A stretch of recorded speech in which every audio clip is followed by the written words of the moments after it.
لەدایک بووە. قۆناغەکانی خوێندنی ناوەندی لە تووشا بڕێ و دواتر ڕۆکاتە وڵاتی ئەڵمانیا. بەڵام دوای چەندین ساڵمانەوە لە وڵاتە دواتر ئەگەڕێتەوە بۆ تووشا و دەست بە چالاکی سیاسی بکات. لە درێژەی خزمەتی سیاسی خۆیان ئەبێتە ئەندامی پەرلەمانی تووشا و وەک نوێنەری ڕەحا خەڵاتی دیموکراتی خۆی درێژە بدەیات. بەڵام بەداخەوە لە سیوێکی ڕێبەندانی 2718 کوردی دەستگیرەکرێت و ئەخرێتە زیندانەوە. بەڵام دیسان واز لە خەڵاتی مەدەنی و دیموکراتی نانێنێ و هەر لە زیندانەوە دەبێتە کاندید بۆ نوێنەرایەتی خەڵکی جوولەمێرد و متمانی ئەوان بەدەستێنێ. بەڵام دیسان هەر لە زیندان نامێنێتەوە.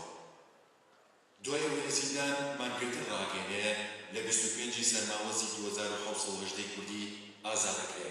بەڵام لەبەرەوەی داواکاریەکانی تا ئێستا نەهاتوونەتە دی هێشتا واسی لە مانگرتن لە خواردن نەیەناوە. لە دۆخێکی سەخت و دژواردا ژیان لەسەرەبات. خەڵاتی زێڕینی بلا لەم ڕۆژەدا وەک ڕێز و پێزانینێک ئەبەخشێتە گیانفیدایی ئەم ژنە تێکۆشەرە.